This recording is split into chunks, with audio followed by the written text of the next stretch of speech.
شرف الدین رحمت اللہ علیہ ہیں، جن کی اولاد پاک میں سے حضور وارث پاک ہیں سید قربان علی رحمت اللہ تعالی علیہ کسور کی سرزمین پہ آتے ہیں۔ اس وقت دیوا شریف آباد نہیں تھا، وہاں پر ہر طرف جنگل ہی جنگل تھا۔ وہاں پر آ کر کے آپ نے اپنے پڑاؤ کو ڈالا، جھوپڑی بناتے ہیں حضور وارث پاک کے والد، اور اس کے بعد میں وہاں پر لوگ آتے گئے، وہاں پر جھوپڑیاں تیار ہوتی چلی گئیں، وہاں پر آبادی ہوتی چلی گئی، پھر وہی سرزمین رسول پور دیوا کے نام سے مشہور ہو گئی۔ آج جو دیوا شریف کی سرزمین واقع ہے، حضور وارث پاک کا جنم وہیں پر ہوتا ہے، حضور وارث پاک وہیں پیدا ہوتے ہیں۔ لیکن آؤ مسلمانوں، حضور وارث پاک کے تعلق سے دو تین باتیں عرض کر کے میں آپ کے سامنے سے رخصت ہونا چاہتا ہوں، کیونکہ وقت کی قلت ہے، پڑھنے والوں کی کثرت ہے۔ یاد رکھو، وارث پاک جب پیدا ہوتے ہیں، آپ کے والد کا سایہ تو تبھی اٹھ گیا تھا جب آپ اپنی ماں کے شکم میں تھے۔ 9 مہینے تک والدہ نے آپ کو دودھ پلایا،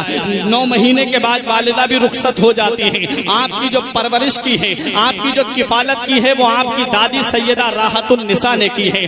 آپ کا داخلہ مدرسے میں کراتی ہیں، اپنے وقت کے پائے کے عالم کے پاس میں داخلہ کرایا گیا۔ حضرات استاد جو تھے حضور وارث پاک سے پورے دن کام لیا کرتے تھے۔ لوگوں نے اعتراض کیا، بستی والوں نے اعتراض کیا کہ راحت النساء آپ کو اپنا پوتا دے کر کے گئی ہیں، تعلیم کے لیے دے کر کے گئی ہیں، آپ اسے کام میں لگائے رہتے ہیں۔ حضور وارث پاک کے استاذ نے کہا کہ میں اپنے شاگرد کا ٹائم برباد نہیں کر رہا ہوں، بلکہ میرا یہ شاگرد وہ ہے جسے اللہ نے بغیر کسی محنت کے قرآن کا حافظ بنا دیا ہے۔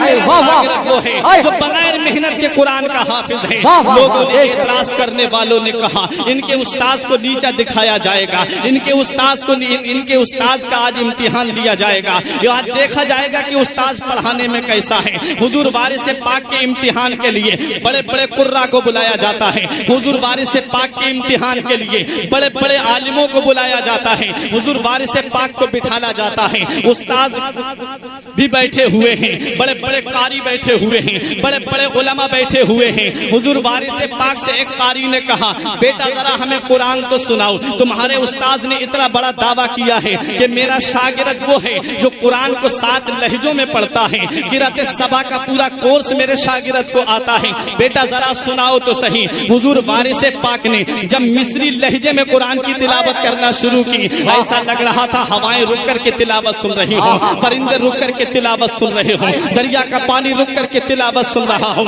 وہ وارث پاک رضی اللہ تعالیٰ عنہ کی شان ہے، اور شان بھی کیوں نہ ہو، کیونکہ قرآن کی وہ شان ہے کہ جہاں قرآن پڑھا جاتا ہے وہاں زمینی مخلوق تو سنتی ہی ہے، آسمان سے فرشتے بھی قرآن کی تلاوت سنتے ہیں۔ یاد رکھو مسلمانوں، وارث پاک رضی اللہ تعالیٰ عنہ قرآن سناتے ہیں، تمام لوگ دم بخود ہو کر کے واپس چلے جاتے ہیں۔ حضور وارث پاک رضی اللہ تعالیٰ عنہ آپ جب 14 سال کے ہوتے ہیں تب آپ حج کرنے کے لیے گئے تھے۔ حضرات پہلے آپ دیوا سے لکھنؤ آئے، لکھنؤ سے بریلی آئے، بریلی سے سہارنپور، سہارنپور سے امبالہ امرتسر کے راستے ہوتے ہوئے سری نگر جموں، ان راستوں سے گزرتے ہوئے حضور وارث پاک مدینہ منورہ پہلے پہنچتے ہیں، جنت البقیع شریف میں پہنچتے ہیں، سیدہ فاطمہ کے مزار پہ حاضری دیتے ہیں، اس کے بعد نبی کی بارگاہ میں حاضری دیتے ہیں، نبی کے مقدس روضے پہ جب حاضر ہوتے ہیں درود و سلام کی لڑیاں لبوں پہ جاری ہیں۔ حضور کے روضے پہ حاضری دینے کے بعد میں